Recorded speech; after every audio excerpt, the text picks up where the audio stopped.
सवाल पूछा है धातुओं के गलनांक से आप क्या समझते हैं? क्या समझते हैं? कोई धातु जिस ताप पर ठोस अवस्था में बदलती है वही उसका गलनांक कहलाता है। द्रव अवस्था में बदलेगी, धातु तो पहले द्रव होती है, कहाँ द्रव अवस्था में बदलेगी? धातु ठोस होती है। कौन सी धातु ठोस होती है तुम बताओ? किसी ठोस धातु का नाम बताओ।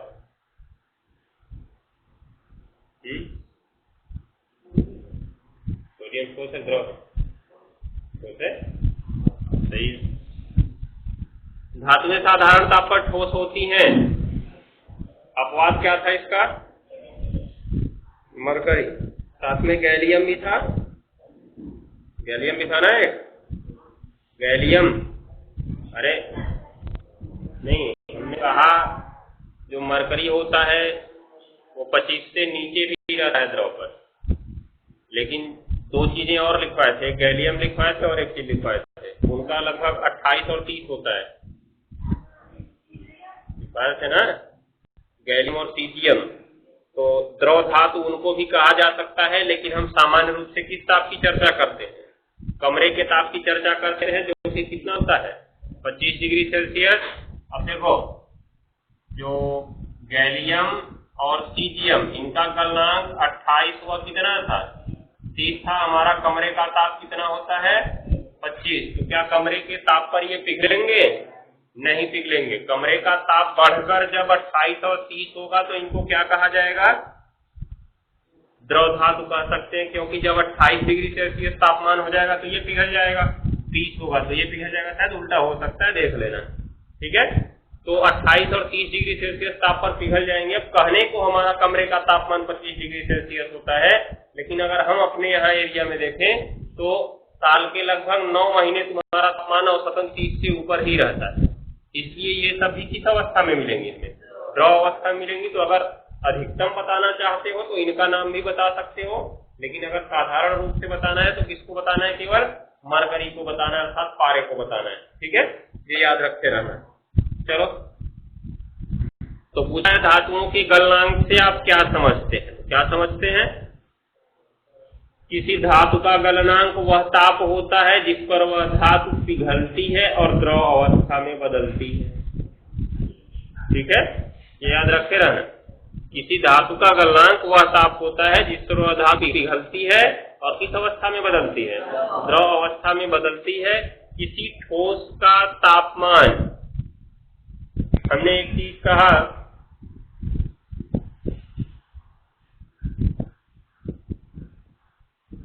ये लोहे का एक टुकड़ा है, इसको हमने गर्म करते करते करते करते करते करते इसका तापमान कर दिया 1600 डिग्री सेल्सियस। लोहे के गलनांक की एक चर्चा कर लेते हैं। 1535 डिग्री सेल्सियस हो गया। ये सही है या गलत? ये गर्म लोहा है, गर्म लोहे का तापमान 1600 डिग्री सेल्सियस हो सकता है कि नहीं? क्यों नहीं हो सकता है?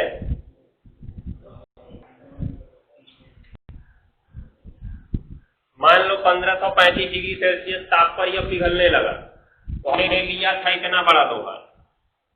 ठीक है, तो तापमान तो पहुंचा 1535 डिग्री सेल्सियस पर, तो ऐसा है नहीं कि वहीं पर गर्म करना छोड़ दे तो अपना पिघल जाएगा, वो आगे भी गर्म करना पड़ेगा ना। अब आगे गर्म करते जाएंगे तो वो धीरे धीरे पिघल रहा है, नीचे द्रव अवस्था में बन रहा है ना, और ताप भी तो बढ़ता जाएगा।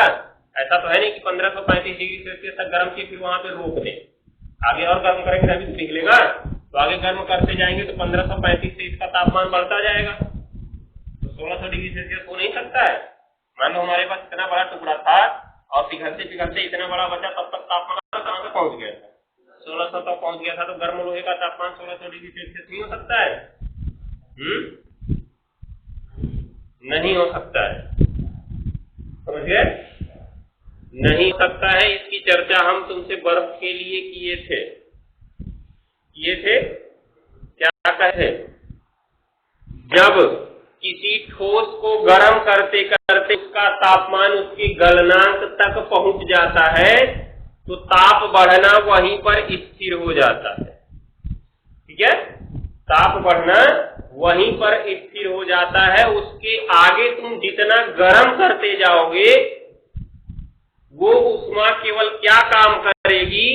इसके अणुओं को अलग करने का काम करेगी। समझ गए? जैसे देखो, कोई ठोस है हमारे पास, मान लो लोहा ही था। ठीक है, ये लोहा है तो लोहे के कण हमको पता है कुछ इसी प्रकार से तो व्यवस्थित होंगे। क्यों जी? क्योंकि ये ठोस है, हमको पता है ठोस की आकृति और आयतन दोनों निश्चित होते हैं। अब ये मार्कर है, इसको यहाँ से लिए तो इस तरह से है, क्या मेज पे रख दे तो चौकोर हो जाएगा? अरे क्या है, हो नहीं सकता। ये ठोस है तो इसकी आकृति एक बार रखिए तो चाहे इसको जहां फेंक दो इसी प्रकार का रहेगा ये। और आयतन भी है, स्थान भी इतना ही घेरेगा। ऐसा तो है नहीं कि आप इतना स्थान घेर रहे हैं, जेब में रखे तो इतना ज्यादा स्थान घेरेगा, ऐसा हो नहीं सकता है। ठीक है, तो इसका आकृति और आयतन दोनों निश्चित होता है। और एक खासियत होती है, ठोस के जो कण होते हैं स्थानांतरीय गति नहीं कर सकते हैं। ठीक है, अर्थात ये अपने स्थान को नहीं बदल सकते हैं। एक कण जहां पर है वहीं रहेगा। जैसे सोच सकते हो, अगर ये कण इस प्रकार से व्यवस्थित है और एक कण इसकी चर्चा हम कर लें, तो आज हमने इसको यहाँ पे देखा, कल क्या ये यहाँ पे रहेगा? कैसे जाएगा? कोई रास्ता होना चाहिए ना। ऐसा तो है नहीं कि पतला हो लेगा उसके बाद निकल लेगा, जैसे तुम साइकिल अपनी सर पे उठा के जाम में निकल लेते हो, वैसा तो करेगा नहीं। इसको तो स्थान मिलेगा नहीं, जहां पे है ये वहीं पे रहेगा। द्रव अवस्था में हम जानते हैं कण थोड़े दूर दूर हो जाते हैं, गति कर सकते हैं, लेकिन ठोस अवस्था में कणों में गति नहीं होती है, केवल कंपन होता है। अब मतलब यहाँ पे हम अगर मारेंगे हथौड़े से तो इस कण में केवल कंपन हो सकता है, इसमें कोई गति नहीं हो सकती है, याद रखे रहना। तो अब क्या हुआ यहाँ पे? अब जब हमने इसको गर्म करना शुरू किया, मान लो अभी हमारा सामान्य तापमान कितना था? 25 डिग्री सेल्सियस। ये है लोहा, लोहे का गलनांक होता है 1535 डिग्री सेल्सियस, इसको याद रखे रहना है। तो अब क्या हुआ, जब हमने इसको गर्म करना शुरू किया तो गर्म करेंगे तो गर्म करने पर हम जानते हैं कणों की गतिज ऊर्जा बढ़ने लगेगी। अभी ये एकदम स्थिर है ना, चल नहीं रहे हैं, तो इनकी स्थितिज ऊर्जा अधिकतम है। आया समझ में? अब जब इनको गर्म करेंगे तो ये इनकी गतिज ऊर्जा जब बढ़ेगी तो ये भागना चाहेंगे। अब उस स्थिति में हम गर्म कर रहे हैं तो दो काम हो रहा है। क्या हो रहा है? एक तो इनकी गतिज ऊर्जा बढ़ रही है, हो जाएगा। दूसरा, इसका तापमान बढ़ रहा है। चीजों को ध्यान से समझना। जब हम पहले किसी ठोस को गर्म करना शुरू करते हैं तो दो चीजों का प्रारंभ होता है बढ़ने से। क्या क्या? एक गतिज ऊर्जा बढ़ती है और एक क्या बढ़ती है? उसका तापमान बढ़ता है। अब दोनों बढ़ रहे हैं, तापमान भी बढ़ रहा है, गतिज ऊर्जा भी बढ़ रही है। तापमान भी बढ़ रहा है, गतिज ऊर्जा बढ़ रही है। अभी एक चीज सोचो, एक रस्सी से दो लोगों को बांध दिया जाए या दो वस्तुएं बांध दी जाए। अब उनपे, या हम कहें तो दो गाड़ी बांध दी जाए। अब दोनों गाड़ियां एक दूसरे के विपरीत दिशा में भागना चाहती हैं। पहले धीरे धीरे उन्होंने एक्सीलेटर लगाया तो रस्सी को नहीं तोड़ पाए। जब काफी तेजी से उन्होंने एक्सीलेटर लगाया, अर्थात अपनी गति ऊर्जा को जब वो बढ़ाने लगे, तो एक समय ऐसा आया रस्सी टूट गई और अचानक वो भाग गए विपरीत दिशा में दूर दूर। वही चीज इन कणों के साथ होता है। इन कणों के बीच लगा हुआ है बल। क्या लगा हुआ है? बल, उस रस्सी के जैसे। इनमें रस्सी नहीं बंधी रहती, रस्सी बंधा रहता है, दिखेगा वो गर्म किए तो जल जाती है रस्सी, उसके बाद भाग जाते हैं। ऐसा नहीं होता। रस्सी की तरह ही इनके बीच आकर्षण बल लगता है। ये धातु है तो इनके बीच लगता है धात्विक बंध, और धात्विक बंध आयनिक बंध की तरह ही प्रबल होता है, जिसे तोड़ना काफी मुश्किल होता है। अब जब तक इनके बीच लगने वाला आकर्षण बल खत्म नहीं होगा, सोचो इनके बीच कोई आकर्षण बल लग रहा है, हम इनको इधर खींचना चाहते हैं, खींच सकते हैं? हम कब खींच सकते हैं? जब इसके बीच लगने वाले आकर्षण बल से अधिक बल लगा दें। लगा देना। दो चुंबक चिपक जाते हैं तो आराम से खींचते हो छूटता है? नहीं, जब जोर से खींचते हो तो छूट जाता है। मतलब जब तुमने उसके आकर्षण बल से अधिक बल लगा दिया तब वो अलग हो जाएंगे, अर्थात उनकी गतिज ऊर्जा को तुम उनके आकर्षण बल से अधिक कर दो, तब क्या होगा, वो एक दूसरे को छोड़कर भाग सकते हैं ना। वही प्रक्रिया इसमें शुरू होती है कि इनकी गतिज ऊर्जा बढ़नी शुरू होती है। एक समय ऐसा आ जाता है कि इनकी गतिज ऊर्जा वहां तक पहुंच जाती है जो इनके आकर्षण बल को शून्य कर देती है, या कहें तो नगण्य कर देती है। मतलब इनके आकर्षण बल के प्रभाव को खत्म कर देती है। जब गतिज ऊर्जा अर्थात गति अधिक हो जाएगी तो भाग जाएंगे ना, भले ही आकर्षण बल लग रहा है। जब आकर्षण बल से ज्यादा उनकी ऊर्जा हो गई तब तो छोड़ के भाग ही जाएंगे, होगा। वही प्रक्रिया इसमें होती है कि गतिज ऊर्जा बढ़ने लगती, और जब अधिकतम तक पहुंच जाती है कि अब ये छोड़कर भाग सकते हैं, उस स्थिति में ये तापमान बढ़कर उसके गलनांक तक पहुंच चुका होता है। कहां तक पहुंच चुका होता है? गलनांक तक पहुंच चुका होता है। गलनांक माने तो कितना कहा जाए इसका? 1535 डिग्री सेल्सियस। अब इसी पर रोक दिए, गर्म करना बंद कर दिए तो लोहा पिघल नहीं सकता है, भले ही उसका तापमान 1535 तक पहुंच गया। याद रखे रहना, अगर पिघलाना है तो फिर भी 1535 डिग्री सेल्सियस ताप हो गया, फिर भी हमें उसको गर्म करना पड़ेगा। गर्म करना होगा। अब देखो क्या होगा, हम इसको गर्म करते जाएंगे तो अब तापमान इस 1535 से आगे नहीं जाएगा, ठीक है। अब दी जाने वाली ऊर्जा केवल किसको बढ़ाएगी? केवल गतिज ऊर्जा को बढ़ाएगी। तो गतिज ऊर्जा अब काफी तेज बढ़ने लगेगी। क्यों? क्योंकि पहले जो तापमान या ऊष्मा दे रहे थे वो दो काम कर रही थी। कौन कौन सा? ताप बढ़ाने का, गतिज ऊर्जा बढ़ाने का। तो दोनों बढ़ जा रहा था ना आधा। लेकिन अब क्या हुआ, ताप स्थिर हो गया तो जितनी ऊर्जा दे रहे हैं सारी की सारी किसको बढ़ा रही है? गतिज ऊर्जा को बढ़ा रही है। और जब ये गलनांक पर पहुंच जाता है तो ठोस काफी तेज पिघलने लगता है। जब उसके आगे अब गर्म करेंगे तो केवल गतिज ऊर्जा ही बढ़ी है ना, और तो ऊर्जा तेजी से बढ़ती है। ये कण एक दूसरे को छोड़कर क्या होने लगते हैं? भागने लगते हैं। और ये क्या होने लगता है? ठोस पिघलने लगता है। तो क्या हुआ, ठोस पिघलने लगा। इस स्थिति में केवल कौन सी ऊर्जा बढ़ रही है? गतिज ऊर्जा। क्या तापमान बढ़ रहा है उसका? नहीं बढ़ रहा है। इसका मतलब अब ये तापमान 1535 पर ही रहेगा। इनकी गतिज ऊर्जा इतनी बढ़ गई कि ये एक दूसरे से दूर दूर पर भागने लगे। तो इस प्रकार से हमको एक द्रव गया। क्या मिला जी? द्रव। क्योंकि ठोस है तो पहले पिघलकर द्रव में ही बदलेगा। अब तापमान कितना था पहले? 1535 डिग्री सेल्सियस। अब तापमान 1535 से बढ़ेगा। कब बढ़ेगा? जब ये ठोस पदार्थ किस अवस्था में आ जाएगा? द्रव अवस्था में आ जाएगा। तो तापमान उसके गलनांक से आगे कब बढ़ सकता है? जब वह द्रव अवस्था में आ जाएगा। तो हम कह सकते हैं कि किसी ठोस का अधिकतम तापमान कितना होगा? उसका गलनांक। हमने देखा यहाँ पे लोहे का तापमान बढ़ा तो पहले तो रखे थे कमरे के ताप पर। जैसे हमारे पास कोई लोहा है, ये कमरे के ताप पर अभी है 25 डिग्री सेल्सियस पर। हम इसको गर्म करते गए अधिकतम तापमान इसका कहां तक पहुंच सकता है? 1535 डिग्री सेल्सियस तक वहीं पे रुक गया। उसके आगे कौन बढ़ना शुरू हो गया? गतिज ऊर्जा बढ़नी शुरू हो गई। गतिज ऊर्जा बढ़ के जब ये अलग हो गए तब फिर से अलग की प्रक्रिया शुरू हो गई। तब तापमान 1535 या फिर आगे, यहां से ध्यान देना, अब फिर आगे जब गर्म करोगे तो आगे की प्रक्रिया क्या होगी?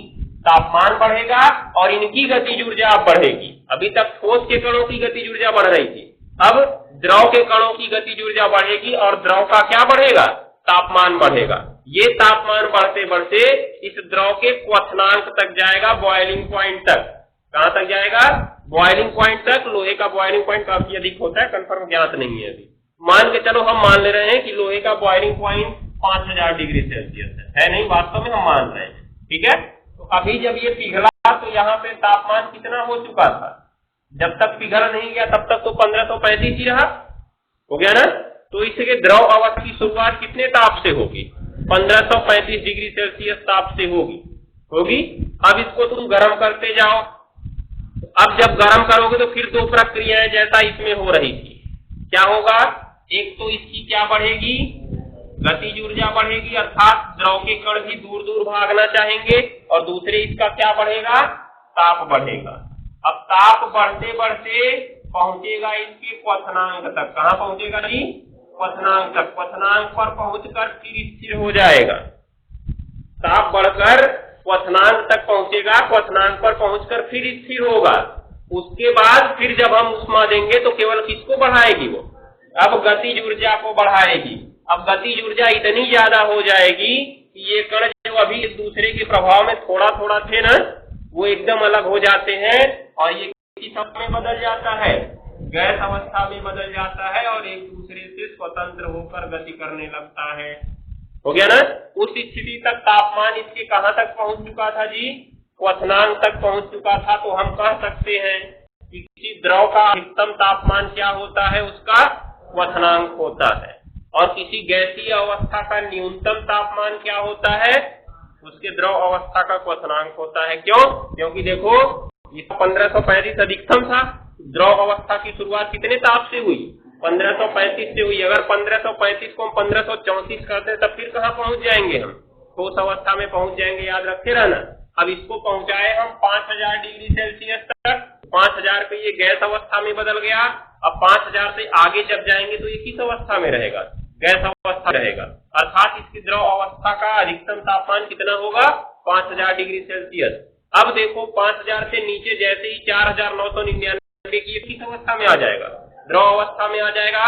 अर्थात इसकी गैस अवस्था का न्यूनतम तापमान क्या होगा, 5000 डिग्री सेल्सियस। तो हम क्या चीजें देख रहे हैं, एक ही तापमान दो दो बार इनके लिए प्रयोग हो रहा है, इसके लिए अधिकतम और इसके लिए न्यूनतम, इसके लिए अधिकतम तो इसके लिए न्यूनतम हो रहा है। नाम अलग अलग है, तापमान एक ही है। नाम इनका क्या क्या है, ये जो लोहे का अधिकतम तापमान है ये इसका गलनांक है। क्या है जी, गलनांक। तो सोचो ये हमारे पास द्रव अवस्था कितने डिग्री सेल्सियस से शुरू हुई थी, 1535। अब 1535 से नीचे थोड़ा सा भी तुरंत ये किस अवस्था में आ जाएगा, ठोस अवस्था में। मतलब जब तापमान हम घटाने लगेंगे, घटते घटते जब ये 1535 पर पहुंचेगा तो किस अवस्था में बदलने लगेगा, ठोस अवस्था में बदलने लगेगा। घटाएंगे ना, ताप कम कर रहे हैं तो 1535 से नीचे करना चाहते हैं, तो क्या इसकी द्रव अवस्था का तापमान 1535 से नीचे होगा, नहीं होगा, क्योंकि 1535 से नीचे तो कौन सी अवस्था हो जाएगी, ठोस अवस्था हो जाएगी ना। तो जब इसको कम करना शुरू किए तो तुरंत ही ये क्या होना शुरू हो जाएगा, जमना शुरू हो जाएगा, अर्थात ठोस अवस्था में बदलना शुरू हो जाएगा, जिसे हम हिमन या हिमांक कहते हैं। हिम माने जमना होता है ना, हिम माने बर्फ होता है, हिमन माने जमना होता है। ठीक है, तो क्या होगा, हिमन होना शुरू हो जाएगा इसका, अर्थात ये जमना शुरू हो जाएगा। इसी तापमान को हम हिमांक कहते हैं। क्या कहते हैं जी, हिमांक। तो कोई भी द्रव जिस ताप पर जमता है वही उसका क्या कहलाता है, हिमांक, और कोई भी ठोस जिस ताप पर पिघलता है वो उसका क्या कहलाता है, गलनांक। दोनों एक ही तापमान है, बस नाम हमने अलग अलग प्रयोग किया। क्यों, ठोस गल रहा था इसलिए गलनांक हो गया, द्रव जम रहा था इसलिए क्या हो गया, हिमांक हो गया। हो गया ना। अगली टर्म प्रयोग करते हैं 5000 डिग्री सेल्सियस के लिए। जब को गर्म करते करते हम 5000 पे गए तो ये उबलने लगा, उबलेगा, जल 100 डिग्री सेल्सियस पे जाके उबलता है, तभी तो वाष्प बनता है। तो अब क्या हुआ, इसको जब गर्म करते करते इसके क्वथनांक पे पहुंचाए तो ये उबलने लगा और किस अवस्था में बदलने लगा जी, गैस अवस्था में बदलने लगा। तो जिस ताप पर उबला उसे हम क्वथनांक कहते हैं, बॉइलिंग पॉइंट। बॉयल माने उबालना होता है ना, अंग्रेजी ज्यादा लोग बोलते हैं, कहते हैं बॉयल करके आलू लेके आओ। ठीक है, भले हिंदी ना पता हो। तो 5000 डिग्री सेल्सियस है, इस पर उबलने लगा, इसलिए क्या है इसका क्वथनांक। कौन उबल रहा है, गैस उबल रहा है कि द्रव उबल रहा है, गैस तो उबलेगा नहीं, द्रव उबलेगा। इसका मतलब क्वथनांक टर्म किसके लिए प्रयोग होगा, द्रव के लिए प्रयोग होगा। अब एक चीज ध्यान दो, गैस की शुरुआत कितने तापमान से होगी, 5000 डिग्री सेल्सियस से होगी। 5000 के नीचे जैसे ही आएंगे फिर ये यहाँ पहुंच जाएगा किस अवस्था में, द्रव अवस्था में। तो अब यहाँ एक समझने वाली चीज है कि गैस अवस्था की शुरुआत 5000 डिग्री सेल्सियस से हुई, 5000 से जैसे ही कम किए गैस किस में बदल जाएगा, द्रव अवस्था में। तो मतलब गैस किस ताप पर द्रव अवस्था में शुरू हो रही है बदलना, 5000 डिग्री सेल्सियस पर ना तो गैस द्रव में बदल रही है, तो इसे हम कहते हैं द्रवणांक। क्या कहते हैं? द्रवणांक। हो जाएगा। तो क्या हो गया? नाम तो हो 4 दिखाई दे रहा है, लेकिन ताप हमको मिला 2 ही। कितना? एक 1535 और एक 5000। अलग अलग तरीके से प्रयोग हुआ। 1535 अगर ठोस अवस्था की बात करें तो गलनांक के रूप में प्रयोग हुआ, द्रव अवस्था की बात करें तो हिमांक के रूप में प्रयोग हुआ। ये 5000 डिग्री सेल्सियस इस पर द्रव उबलना शुरू किया ना, इसका मतलब उसका क्या कहलाया? क्वथनांक। इसी 5000 डिग्री सेल्सियस पर ये गैस फिर किस में बदलने लगी थी? द्रव में, क्योंकि 5000 से नीचे केवल द्रव अवस्था ही तो इसकी हो सकती है, तो इसी 5000 पर ये किस अवस्था में बदलने लगी? ठंडा करने पर। अगर गर्म करेंगे तो आगे तो गैस बनती जाएगी, लेकिन जब ठंडा करके हम नीचे आएंगे तो फिर इनकी गतिज ऊर्जा घटेगी और ये किस अवस्था में बदलेंगे? द्रव अवस्था में। तो ये क्या नाम हो गया इसका? द्रवणांक। तो नाम तो 4 है, ताप कितना होता है? 2 ही होता है, बस इनको सही तरीके से डिफाइन करने की जरूरत है।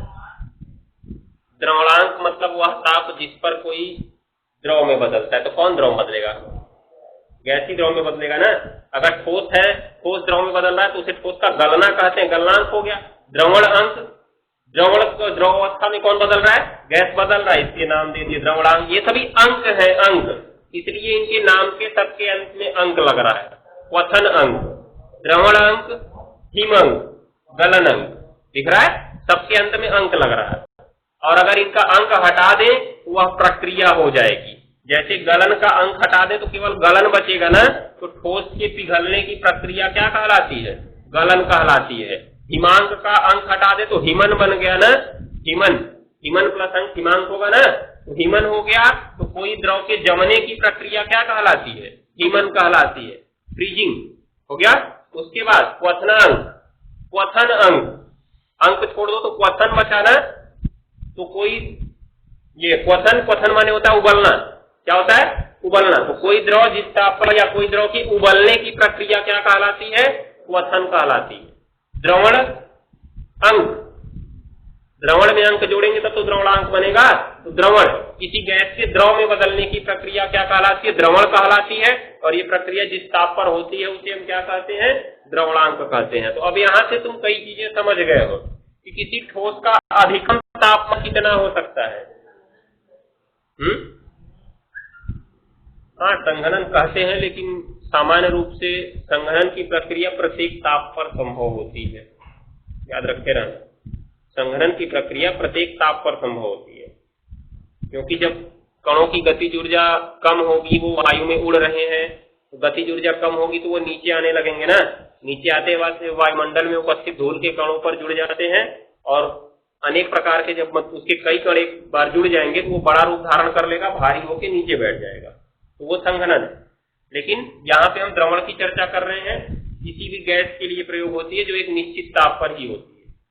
द्रवण की प्रक्रिया निश्चित ताप पर ही होगी, लेकिन संघनन की प्रक्रिया प्रत्येक ताप पर होती है एक ही चीज दोनों। क्या उसमें भी तो गैस हमारा किस अवस्था में बदल रहा है? द्रव अवस्था में, अर्थात वाष्प किस में बदलता है? पानी में बदलता है ना। लेकिन यहाँ भी गैस किस में बदल रहा है? द्रव अवस्था में बदल रहा है। है चीजें एक ही, बस ये सबके लिए प्रयोग होता है। और संघनन सामान्यतया हम जल के लिए ही प्रयोग करते हैं, जल वाष्प से किसमें बदलने के लिए? द्रव में बदलने के लिए, उसी को हम संघनन टर्म देते हैं ना, ये याद रखते रहना। लेकिन यहाँ पे ये किसी के लिए भी काम करता है, चाहे किसी की गैसीय अवस्था हो, जिस ताप पर द्रव अवस्था में बदलेगी वो उसका क्या कहलाएगा? द्रवणांक। और पूरी प्रक्रिया क्या कहलाएगी? द्रवण कहलाएगी। तो यहाँ से तुमको चीजें समझ में क्या आती हैं? किसी ठोस का अधिकतम तापमान कितना हो सकता है? किसी ठोस का हम अधिकतम तापमान पूछ रहे हैं, हम लोहा नहीं पूछ रहे हैं। उसके गलनांक के बराबर तक हो सकता है ना। उसके गलनांक से जैसे ही हम आगे बढ़े, कौन सी अवस्था आ गई थी? द्रव अवस्था आ गई थी। तो आज के बाद कभी मत कहना कि गर्म लोहे का तापमान 1600 डिग्री सेल्सियस हो सकता है कभी? नहीं हो सकता है। गर्म लोहे का अधिकतम तापमान कितना हो सकता है? 1535 डिग्री सेल्सियस। अगर तापमान हमने लिख दिया 1536 डिग्री सेल्सियस, तो इसका मतलब सारा का सारा लोहा किस अवस्था में बदल चुका है? द्रव अवस्था में बदल चुका है। तो द्रव अवस्था का न्यूनतम तापमान कितना होता है? फिर वही बात कर रहे हो। उसके हिमांक के बराबर होता है। इसके बराबर न्यूनतम तापमान पूछे ना पहले, न्यूनतम द्रव अवस्था शुरू कहां से हो रही है? इसके 1535 डिग्री सेल्सियस ताप से शुरू हो रही है ना। इस तापमान का नाम क्या लिखा हमने? हिमांक लिखा। तो इसका न्यूनतम तापमान क्या कहलाएगा? हिमांक ही कहलाएगा उसका। हो जाएगा, क्योंकि उससे नीचे तो फिर जम जाएगा ना, और जमने के बाद वो किस अवस्था में आ जाएगा? उस अवस्था में आ जाएगा। तो द्रव अवस्था का न्यूनतम तापमान क्या हो सकता है? उसके हिमांक के बराबर हो सकता है। इसको गर्म करते करते मैक्सिमम पॉइंट इसका कहां तक पहुंचा था? क्वथनांक तक पहुंचा था ना। क्वथनांक के बाद तो ये किस अवस्था में बदल गया? गैस अवस्था में। तो किसी द्रव का अधिकतम तापमान क्या हो सकता है? उसके क्वथनांक के बराबर हो सकता है, या उसका क्वथनांक हो सकता है। अब गैस अवस्था का न्यूनतम तापमान क्या हो सकता है? उसका द्रवणांक हो सकता है, जो कि क्वथनांक के बराबर ही होता है। गैस अवस्था का अधिकतम तापमान कितना हो सकता है? नहीं पता है। गैस से आगे भी कोई अवस्था है क्या? नहीं है। गर्म करते जाओ, गर्म होता जाएगा। जितना गर्म करोगे उतना भागते जाएंगे वो। ठीक है, याद रखे रहना।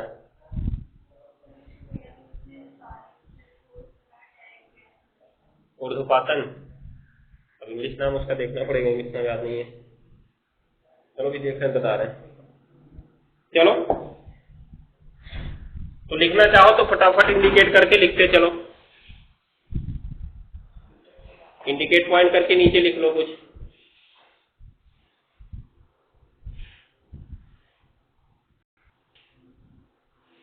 किसी ठोस पदार्थ का अधिकतम तापमान उसके गलनांक के बराबर होता है। किसी ठोस पदार्थ का अधिकतम तापमान उसके गलनांक के बराबर होता है। किसी ठोस पदार्थ का अधिकतम तापमान उसके गलनांक के बराबर होता है।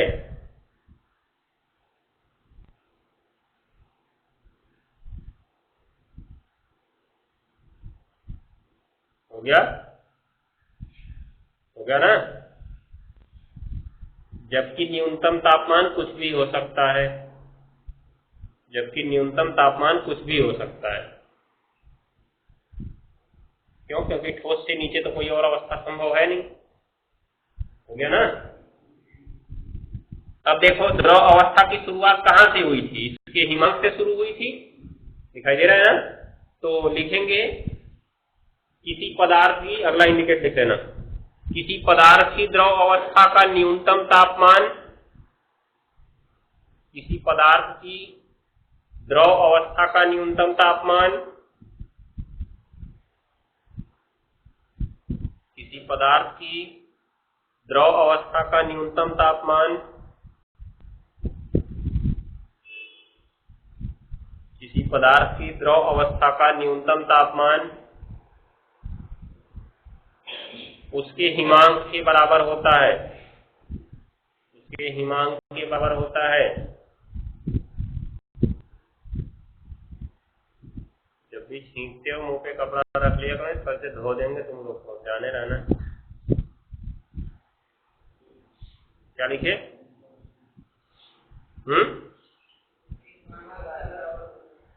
उसके हिमांक के बराबर होता है, जबकि अधिकतम तापमान उसके क्वथनांक के बराबर होता है। जबकि अधिकतम तापमान उसके क्वथनांक के बराबर होता है। क्यों जी? क्योंकि क्वथनांक से आगे पहुंचे तो कौन सी अवस्था आ गई थी? गैस अवस्था आ गई थी। तो उससे आगे तो द्रव अवस्था हो नहीं सकती है। जबकि उसका अधिकतम तापमान उसके क्वथनांक के बराबर होता है। उसके क्वथनांक के बराबर होता है।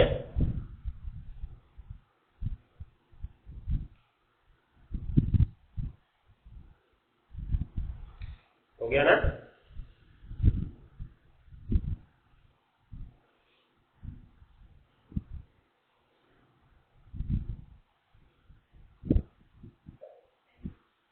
चलो,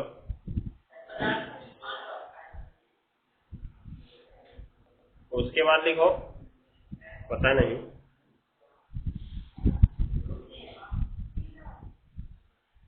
सामान्य रूप से 3 ही होती है, लेकिन कुछ प्रक्रियाओं में बदलता भी होगा।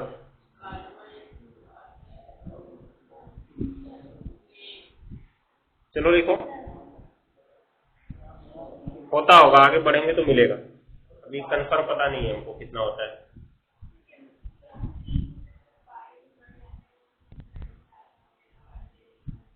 हाँ हो सकता है, लेकिन अगर देखें तो प्लाज्मा भी तो हमारा एक द्रव अवस्था में ही काउंट किया जाएगा ना, लिक्विड में। लिखो, कहाँ तक लिखे?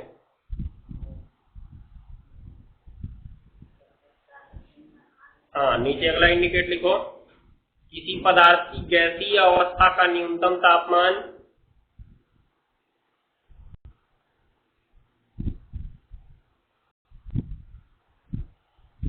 पदार्थ की गैसीय अवस्था का न्यूनतम तापमान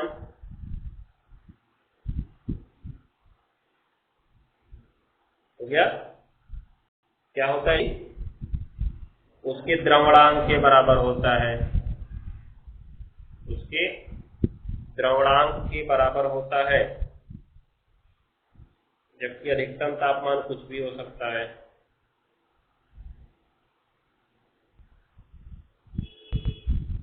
जबकि अधिकतम तापमान कुछ भी हो सकता है।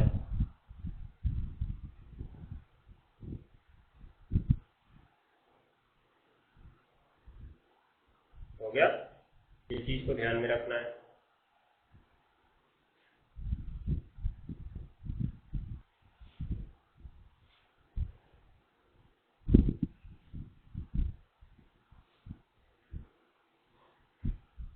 नीचे एक और इंडिकेट पॉइंट लिख लो। किसी ठोस का गलनांक और द्रव का हिमांक एक ही ताप होता है। किसी ठोस का गलनांक और द्रव का हिमांक, ठोस गलेगा, द्रव जमेगा, ताप तो एक ही रहेगा। किसी ठोस का गलनांक और द्रव का हिमांक और द्रव का हिमांक एक ही ताप होता है, एक ही ताप होता है। हो गया ना? आगे लिखेंगे अगला इंडिकेट पॉइंट। किसी द्रव का क्वथनांक, किसी द्रव का क्वथनांक, किसी द्रव का क्वथनांक, किसी द्रव का क्वथनांक। हो गया?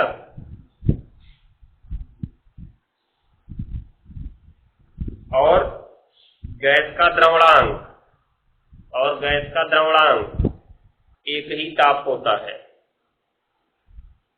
हो गया? मतलब ताप तो दो ही रहेंगे, बस नाम चार प्रयोग हुआ है। हो गया? एक ही ताप होता है। हो गया? तो ये अलग चीज हम लोग सीख लिए, चैप्टर से अलग चीज थी, समझ लो एक प्रकार से। पदार्थों के गलनांक, क्वथनांक और द्रवणांक तथा हिमांक से संबंधित। अभी इनका सबका अंक हटा दो तो प्रक्रिया हो जाती है। गलन का अंक हटाए तो गलनांक का अंक हटाए तो गलन हो गया, अर्थात गलने की प्रक्रिया हो गई। हिमांक का अंक हटाए तो हिमन हो गया, अर्थात जमने की प्रक्रिया हो गई। उसके बाद क्वथनांक का अंक हटाए तो क्वथन हो गया, अर्थात उबलने की प्रक्रिया हो गई। द्रवणांक का अंक हटाए तो द्रवण हो गया, अर्थात द्रव में बदलने की प्रक्रिया हो गई। हो गया ना? तो अभी उसके सामने इनकी परिभाषा भी बनाते हो। अंक हटाए तो गलन हो गया, गलने की प्रक्रिया गलन कहलाती है, और वह निश्चित ताप जिस पर गलता है वही क्या कहलाता है?